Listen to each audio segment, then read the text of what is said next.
Hello and welcome to another episode of Bare Minimum Babe. My name is Amanda Cunningham and I am the founder and host. Today's episode is about how we attach emotions to things and that causes us to hold on to them way too strongly because everything is emotional. And we've invested way too much into that, and emotions can be messy, entangled, and they attach meaning to things that might not have bigger meanings or bigger purpose. And this can hold us back from stepping back objectively on how to improve. And so I'm going to talk about taking, cold hard looks at things in my life and my career that when I stepped back and when I was finally able to take emotions out of it and look at it in black and white, it didn't make logical sense to keep going in certain directions because the energy output and input just weren't close to even being a good match. Like they weren't even really close to being equal. And I was having this realization of how pushing forward because of my emotional attachments was holding me back from pivoting to a better solution, or at the very least, pausing to think about it. So that is what today's episode is going to be about. Before I get into today's episode, I want to quickly again talk about the offer that I will be having for this next month until the end of February 2023.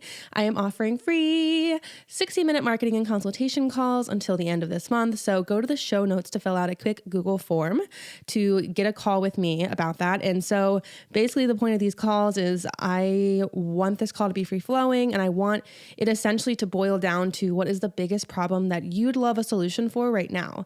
What do you want someone to help you figure it out? And I mostly center on like marketing stuff like that because I've had like 8 years of digital marketing experience and just general marketing experience. But it can be anything about creating and achieving goals, improving your marketing skills for your career and or business, pinpointing and leaning into your unique selling point. And yes, everyone has one. And coaching through slumps and burnout and things like that related to that stuff, and just kind of pushing past that to move forward. Because I originally created this offer and just generally this Bare Minimum Babe because I felt overwhelmed with all the bombarding of media images and like hustle monster boss babes, saying that you have to hustle. And here's all these things. And I just felt like I was in constant overwhelm and scarcity comparison mode. And I don't think that we have to do that. So this call is for you. It's your time. Like I said, I would love to get on a call with you. It's a free 60-minute marketing and consultation call. So just go to the episode show notes when you're done listening, or right now, whenever, and just click on that form and just fill out that quick Google form, and then we can get a call set up. So without further ado, let's get into the episode today. I like to think that I am a logical and strategic person, and so do most people, probably for the most part, right? Because who wants to say, I'm really emotional and make most of my decisions and my life choices with the whims of my emotions? But we do, and advertisers know this. And for example, that's why commercials center on making you feel something. A lot of times that's like FOMO or feeling left out. Like they never say like, Amanda, you have enough shoes, but when you've worn through those current shoes, hit us up because we're well priced and we have nice insoles, so they're comfy. So yeah, they'll be a good time. No, like they show you how cool you're going to look in them, how others have them, and like put you in different scenery to highlight how you'll feel when you're wearing them and all the things you can do. Like they're like trying to talk to you about like FOMO, essentially, like look how you can feel and look. Like they're trying to make you have a feeling. It's also why we're addicted to social media. Like if we were making logical decisions based on straight facts, we'd have to question like, why am I spending 5 hours a day on Instagram Reels or TikToks or whatever? That doesn't sound like a good use of my time. I'm going to put my phone down and read. Like, no, we don't, because we're going for that instant happiness and dopamine hit. And Instagram, there's whole documentaries about this, about how they trigger certain chemical feelings in our body. And so it like rewards us. So we're not making a lot of our decisions logically. We're doing it based on feelings that we get or don't get for them. So all of our decisions involve some form of emotion, but we don't need to try to kill this fact. We just need to understand it, that we're not as rational as we think, myself included, of course. So the closer scientists look, the clearer it becomes how much we're actually like animals. We essentially have dog brains with a human cortex kind of just stuck on top. And that's how we're quote unquote civilized. And this cortex is just recent in evolutionary history. It's what enables us to plan, deliberate, and decide things that are longer term. But not a second goes by that our ancient dog brains aren't conferring and talking to and working together with those modern cortexes to influence their choices. So a recent study showed that patients with damage to the part of their prefrontal cortex that it processes emotions, or in a way listens to them, and those with injuries to parts of the limbic system, which are an ancient group of brain structures important to generating emotions, these patients with this damage often struggle with making even basic decisions. And so there's something critical happening in decision making between the emotional sides of our brains and the reasonable and like quote unquote rational parts of our brain. The brain is constantly working out the risks and rewards for every action that we take. And these risks and rewards are primarily emotionally based. Like you take a new job, for example, because you want a pay bump because then you can pay for your house and your medical needs and all those basic things. But like anything beyond your basic needs, it's all what you want and the feelings that you're going to get based on those things. So like what it says about your status in society, you want to feel cool, you want to feel like a top girl. You can now afford things that make you feel certain, like you can go to Disneyland, you can buy like better face care so you can feel like nice and confident or what, like it's all feelings based. Like you'll have a sense of accomplishment, feelings based. And it's not discounting that we like to chase things, but that chasing things is part of the feeling. We're doing it because it's fun. We're not doing it because we technically need more money, as an example, right? And maybe you want a better job because, you have a high credit card debt or something like that. But maybe that credit card is so high because you keep spending it on things that give you fun, short-term experiences like vacation, new clothing, restaurants, instead of saying, no to yourself and thinking through it logistically that if you don't have the money, then you shouldn't spend it because it'll make you anxious to pay later. But we typically don't do this. We go for the quick emotional reward, which isn't rational. I myself do this too. It's why I go to like nice coffee shops for like getting out of the house and stuff like that, because it makes me feel nice while I'm drinking the like over sweetened coffee. It's not because I actually quote unquote need the caffeine, because if that were true, I would just drink like crappy drip coffee from my house from my husband's coffee machine. It's a different thing. Like I'm not going for like the rational why I'm doing it. It's like the emotion and what it makes me feel doing that action. So much of the traffic between the primitive and modern parts of our brain are devoted to like the conscious calculation of risks and rewards. So we need that emotional side of our brain to even make decisions, like just period. In an economics experiment, participants were pitted against each other in a simple negotiation. And this is very similar to a show that I used to watch as a kid. It was called Friend or Foe. So if you watch this back, I think in like the early 2000s, this kind of experiment will sound familiar because they basically created the entire show off of this thing. It's basically just testing game theory, which is like a political theory, or like I think it's economics. I don't remember. My husband talks about it all the time. He studied political science stuff. Anyways, it's a basic game theory play out where like in theory everyone wants to benefit, but that's not how it typically works out because there's trust involved. So in an economics experiment, participants were pit against each other in a simple negotiation. One player has a $10 bill to split with a second player. The first player can offer the second player any amount from 0 to 10, and she gets to keep the change, but only if you accept her offer. If you don't accept the offer, then neither of you gets anything. So if she offers you $0 and tries to keep the 10, obviously you're going to say no, because why would you want her to benefit? You don't benefit at all, right? So that doesn't make sense. But if she offered you $1 and she kept 9, in theory, you'd keep even the $1 because that was $1 that you didn't have before. So according to game theory, you should accept whatever she offers, however small, like I said, because getting some money for free is better than getting none at all, right? But wrong, in these experiments, when the offer dwindles down to just a couple dollars, people on the receiving end consistently turn it down. And then when the experimenters asked why they turned it down, why they didn't take the free money, the participants said in so many words that they rejected the lowball offer because they were mad at the partner for being so stingy and greedy, who of course also gets nothing if the offer is denied. So in theory, like you would just offer half, but the person who's offering the money in their mind is like, well, I'm going to try to get the most I can because then we can both get something, because in theory, $2 for them is better than no money.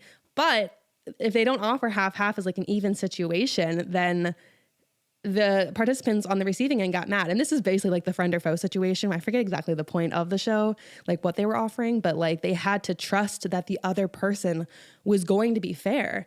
And so they had to trust that person, and they put their trust in that person to also do the fair thing, or else neither of them got anything. It was like, you'd have to look it up. But anyways, it was interesting. So it was basically just playing out game theory. But anyways, the point of this is that this doesn't make rational sense, because then, of course, everyone loses. But this is the most people, this is what most people choose.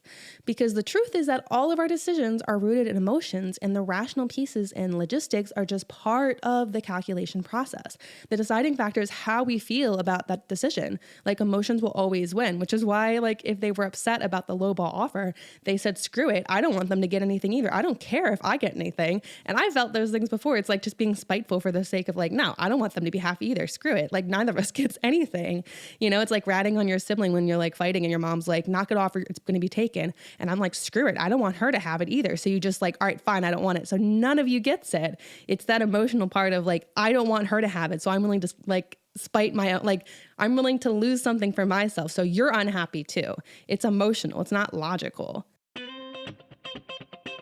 Understanding that humans make decisions with emotions and not logic is important. This is why a lot of our habits and our reactions and our relationships, whatever, oftentimes don't make sense, especially to outside observers. Like, we're not using logical sense to decide if we want to break up with a toxic spouse. Like, we keep going back and forth with them, or why we stay up late every single night, even though we know we're going to be tired the next day because it happens every single night. Or it's why we don't pay off all our debt or check our bank account sometimes, or like actually look at the long-term effects of like buying a new expensive boots, or like we don't skip the large fries when they ask if we want to supersize them. We usually say yes. We make decisions on the emotions attached, like what we think it'll bring us in terms of our emotions in our lives and the level of emotional investment that we've already put into this, like the toxic spouse. Like, you've already invested so much emotionally that it's like terrifying to start over. And like, you're too entrenched in the emotion in that situation to actually see like, it's not logistically good for my life. So we're always emotional. And I know this is a dreaded word and accusation, especially to women, like to make literally anyone angry, especially women. All you have to say is like, you're being emotional right now, because oftentimes emotions are used against us, like having emotions is turned against us. But everyone is, both genders, both men and women and everything in between. Humans are just run on emotions. The difference is how we exhibit these emotions in societally acceptable ways. So women are allowed to cry and throw tantrums essentially as like a grown woman. I say tantrums in the sense that you're allowed to show like crying and like just being reactive, but then it's turned against you saying you're too emotional. Men are allowed to be angry, and basically mad is like their anger is like the way they're allowed to be emotional. So we just exhibit them differently based on how society allows us to exhibit these emotions. So in order to be more objective and rational in our decisions, when it's possible, we need to step back and realize that we're making decisions with our emotionals. Like, we need to realize that we're not being as rational as we think we are. And this is like really difficult. It took me forever to figure this out on like a certain thing in my life. And I was like, oh, I'm making this decision emotionally. This isn't logical. So we need to look at black and white facts and measure up how they fit with our emotions in it. Like, and if they don't match, that's fine. But a new understanding is born out of what you're doing and why you're doing it, essentially. Like, for example, you understand that smoking cigarettes is physically damaging and you want to quit, but you can't seem to, right? Like, classic story of you can't quit. And this inability to quit a bad habit is probably something bigger than just a nicotine addiction. Like, the same thing as me with biting my nails. I used to I still bite my nails. And it's not because I think biting my nails is fun. Like, no, like, fingers are gross. I understand. I've seen all the things of like the stuff under my nails. I've seen like I've got like a flat spot on my teeth where they keep grinding to like bite the teeth. And anyways, like all the stuff, right? With like how it's not a good habit. But I keep doing it because it's not because I'm doing it because it's a logical decision. I'm doing it because it helps me quell my anxiety. And it's like, it's certain things trigger me and I'll just all of a sudden be biting my nails. And it's an emotional thing. Like, it's an emotional release. It's like a physical, like getting out of my head, I guess, and doing it, right? Like, it's not because I'm making a good decision logically or like consciously. It's just because it feels good in the moment. The same thing with smoking cigarettes, right? Like, it's probably something bigger than just that nicotine addiction. Like, maybe you feel cool, or like you get a quick anxiety release when you have that first inhale, or like maybe you started in high school. So you kind of sometimes will think like this is like you have an image of yourself and how you want to feel and how you look. And so you think of that and that had good times. And, or maybe your grandmother was like a chain smoker and like she would share stuff with you and then you were close to her and she died last year. And like, you know, whatever it is, it doesn't matter. The point is that there are bigger emotions attached. And if it were just the logistics in your rational mind, everything that's bad for you would be way easy to quit, and good things for you would be super easy to start. Like, you would never stop, right? So you could quit smoking, no problem, but it's not as simple as that because we're not rational creatures. So if it's bad for us, why do we keep doing it? because it's not bad for us, not totally, right? Like the smoking gives you a good feeling somehow. Me biting my nails gives me a good feeling somehow.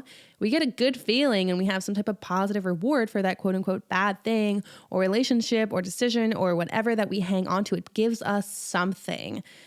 Just even if it's immediate, it doesn't even have to be long term because we're not thinking long term a lot of times in these types of situations. And again, we probably also have sunk costs on emotions into certain things because we feel like we can't cut and run because we've already invested so much. And so starting over would be kind of devastating. And for me, I realized this is my example of when I was working towards becoming a published songwriter. And I don't know where I am in this journey just yet, but the point of me sharing this story is to show what brought me to pause in like black and white and stuff like that and realize I was doing things based in emotion, which again is fine. It just was like I was creating certain problems for myself and then expecting different results every time I did it because I wasn't looking at logic and the actual rationale behind these things. I was making decisions through emotion. So I was working for free, essentially. So with the music industry, if you want to be a published songwriter, you have tons of unpaid co-writes, which are where you write songs with other songwriters. And you do this almost every day, multiple times a day, a lot of times in the hopes of something gets cut, meaning that an artist will record your song and something will happen with it, right? Or a publisher becomes interested and wants to sign you onto a deal, aka you get like a small yearly salary and they handle business stuff for you and they get you into bigger rooms with bigger rights, with bigger artists. And then like fingers crossed, you'll get a Billboard top like number one, right? And so I got into this because I love singing and I loved songwriting. And so the next logical quote unquote step is then to go into professional songwriting, artistry, whatever. So that's why I quit my marketing job back in 2019 to do so. And I'm just going to share how that went basically. So with trying to be a professional songwriter, right? You, like I said, you work long hours and you creatively give everything you've got day after day after day in the hopes that something works out. And at a certain point, I was co-writing every day, sometimes twice a day for almost a year. And I became so burnt out that eventually I would see my calendar and think, God, I hope they cancel. And then when they didn't cancel, I was low key always kind of like, oh, fine, I'll show up, fine. And, you know, I'd put on a smiley face or whatever, but I would like begrudgingly show up sometimes and kind of phone it in and like play at writing a song and interacting. But I wasn't like fully there mentally. I was like only mentally half in the room and the other half I was on the couch like zoning out watching Netflix, like not using my brain at all because it was just so creatively dead. And in the industry, this is just how it works. Like this isn't like wrong. Like this is how it works. Even like, you know, going back and forth in Nashville, this is how it works. This is how like even like the big writers who have like Grammys and blah, blah, blah, this is how they were told, this is how they got it, right? You're told to write every day with anyone, anywhere to get better, to network, to build habit, whatever, but you're never paid, like ever, except when you get a pub deal. And even then it's measly because even the songwriters in publishing deals, they usually get a salary, but that salary is required to be paid back to the publisher before you see any money from the songs that you write that are cut by an artist. So like if I wrote a song and I don't know, Maren Morris cut it and I had a publishing deal, I would have to pay any money that song made would have to go first towards the publisher to reach that minimum of what they paid me, basically to get that song. And then anything after that, I keep, which is basically like a record deal. It's the same kind of thing, like whatever they pay in marketing to you, you have to essentially earn that back before they start giving you money. So it's really just kind of like a front, like, or not like a front, it's kind of like an investment, like you have to pay that back before you get any money first. So I promise I'm not doing this wrong, right? This is unfortunately how the business works. And it's why a lot of songwriting issues are in the news with songwriters and artists or whatever not being treated fairly and paid to work and being taken for granted, like blah, blah, blah. I was choosing a path that logically didn't make sense logistically and financially. And I knew that going into it, but I had emotions attached, right? So after I was doing this for like a full year, full time, right? I didn't realize this wasn't working for me because I had so many emotions attached to this idea of what I was going after and the like who I would want to be and the people I would be with and blah, blah, blah. And there's also like the dopamine hits of writing new parts of a song, having a good conversation and like sharing a connection with another person. And like that, like, I guess that high when you've written something good and you feel that connection with that person. And of course, like I imagine like getting Billboard 100 or, you know, top one and like how that would feel or whatever. And it's not like that can't happen, but the odds are like super, super, super, super low, right? And I wasn't able to realize this path wasn't working for me until at the end of the year when I was burnt out and I looked at the facts, essentially in black and white on my income spreadsheet. And all of this unpaid labor, of course, had gotten me, of course, nothing financially, really, and was obviously taking away from time I could have been spending doing something more fiscally responsible for myself. And I was feeling anxious all the time of feeling like I have to make this kind of money. Like I have to do this gig. I have to do this thing because I don't have any money. And like, it's so like, I was just stressed, right? Like I'm anxious because I don't have money. And I was not making quote unquote enough, but this was because I was spending that time on things that might never make any money. I was working on for free on hopes and dreams. I was making choices based on emotion and not logic. It wasn't until I was burnt out and looking at that spreadsheet and like suddenly the 2 + 2 no longer equaled 4 for me, essentially. Like in numerical black and white, it was clear that something needed to change. And I decided to not schedule any more co-writes. And I started to politely cancel all the ones that I didn't feel like super great about, that were like, that'll be fine, but I don't like, it's whatever. So I started like politely canceling, and eventually after like, I don't know, 2 months, my schedule was essentially kind of freed up. And I decided to focus my time and effort and all those things on the income streams that were making me most money. And I actually had I guess it was like a conscious decision, because I was talking to my friend about this, like the next week. I realized like I was doing this, and I looked at my spreadsheet and I was like, I realized that if this were like a business, like a coffee shop or like, I don't know, like a printing business, like literally any kind of business that was like no really emotions, it was just about like revenue. If I looked at this spreadsheet, what am I spending the most time on that's not giving me an ROI, return on investment? And like, what would I lean into? Because clearly something's not matching here. And I realized it wasn't lining up. And it was because I was doing things emotionally and not like, if I were running this as a business, this is dumb. Like these are dumb business decisions, and you could call it an investment in the future because it could pay off, right? But it might never. And I have to accept that. But like, if that's not making me happy, even in the journey to do it, something's got to change, right? So like I said, I canceled the co-writes, and with this decision, it meant that I also needed to step back and pause and figure out what this meant for my overall career and how much I cared about those consequences. Because like I said, this is how you would get it. Like having all these free, like constant co-writes and traveling and doing all these things for free for hours and hours and years. Like this was how essentially you make it a lot of times. Like this is how it works. And so if I don't do that, I'm throwing the odds like 80 times more unlikely in my favor, which were already super unfavorable. And so with that decision to kind of cut all this stuff out, I essentially had lots of reflection and figuring out like just general my life goals. And it was like a rough couple of months.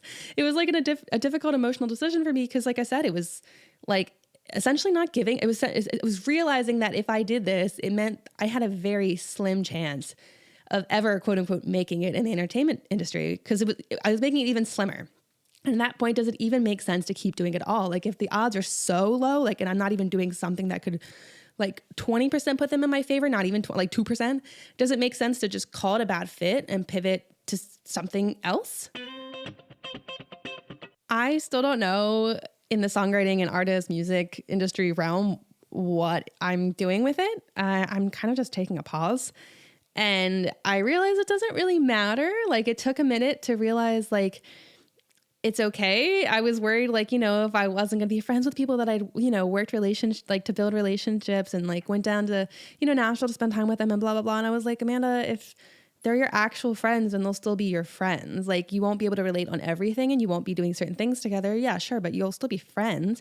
And the people that you're not going to talk to because you're not doing some things, then that's probably, maybe that wasn't a real friend. And, maybe that's okay. And so anyways, I realized it doesn't matter right now for me.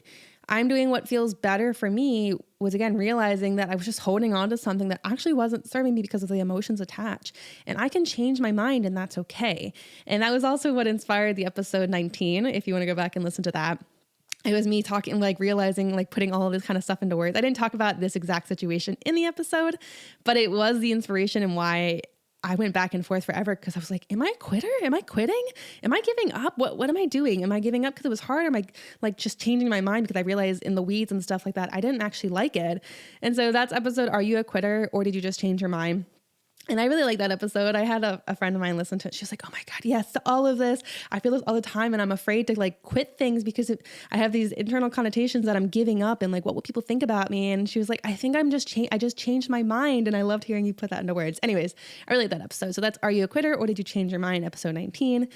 Anyway, so what mattered to me and still matters to me right now is that I wanted to make a more logical and rational based decision for my income than an emotional one, because again, everything's based on emotion. All decisions are, but I realized in black and white that emotional decision wasn't helping me, and it was creating feelings of anxiety that I didn't have before when I wasn't doing it as emotionally. And so no matter what I said to justify to myself that this could pay off or whatever, like no matter what I said, it just didn't sit right. And it wouldn't stop the constant worry and obsession with the issue, and that I didn't have quote unquote enough. And the way to quell that anxiety was to change my decisions and the actions and to no longer make them from an emotional place. Like I was able to realize they were from an emotional place, and it wasn't actually working in the logistics of like the consequences of those decisions. And so I had to let go of the person that I thought I wanted to be, how I wanted to, like I believed I wanted to live my life, the future I saw for me and my family, what I thought it could get me, the people I thought the decision to do that, the decision to stop co-writing was enabling for me to let go of things that were much more, I was putting out much more energy than I was getting back from it. And it would help me realize that is like putting that pause, like it gave me the time to breathe and think. And it's what led me to create Bare Minimum Babe. It's what made me realize also that I didn't hate marketing the way I thought I did. Like I had previously hated my marketing job. That's why I quit in 2019 too, is again, I wanted to be a full-time musician. So I've been doing that for 2 years. But I also hated my marketing jobs. And I thought that I hated marketing. I hated like being in the weeds, whatever. But what I hated actually, and what made me realize this is that I hated my previous corporate marketing jobs because I hated being told what to do by bosses I didn't respect. Like a lot of times in the corporate world and like any world, right, with a job is that managers aren't actually good managers. They're just maybe good at a task and they keep being promoted up. And so they weren't actually good at like handling people. And I'm a person who likes to know the why. Like I don't like policies just because the policies are. Like I like to know the why behind it, why it's happening, whatever. And so if you just kind of say like a parent, like, because I told you so, I'm like, that doesn't jive with me. I'm not going to do it. And so I basically undermine it the entire time. So anyways, I didn't like that. And I didn't like the people who I didn't respect telling me to execute on tasks that I thought were dumb and pointless because that's what we were being told to do. I just hated that. I don't hate marketing. I'm actually really good at it. I'm good at like implementing things. I'm good at strategizing. I'm good at like figuring out what like works, what doesn't work, what fits with you kind of thing. I do like helping people. Just like I liked helping artists and other songwriters share their story in songwriting when I was doing that was part of what I really loved about it, was talking to them, figuring out how they wanted to share, what they were comfortable sharing, how they wanted to say it. And then of course you have to go back and forth to kind of like figure out how to talk to people to be like, you can't be like, no, that's a dumb idea. You have to be like, yeah, no, that's good. But what if we did like something like that? Like you have to like you have to learn how to validate things, but then also be like, well, have you thought about this? Like a therapist or something, right? Like you can't just be like, no, that's dumb. And I like doing that with other people in terms of marketing and sales and stuff like that too, where like, yeah, that's a good idea. I think maybe we should look into that, but also have you thought about this too? Like this could be something cool too. So now instead of doing it through songwriting or just pausing on that right now, I want to help businesses and entrepreneurs share their story and increase sales with marketing and consulting and figuring out that. But I only had this realization that I liked this aspect and helping people basically I like helping people lean into what they're good at and what's true to them. But it only came about because I let go of what no longer was serving me because of the emotional attachments of another me and another life that I was picturing. So, and I realized that was missing before in like the corporate jobs, and it was just freedom and meaning.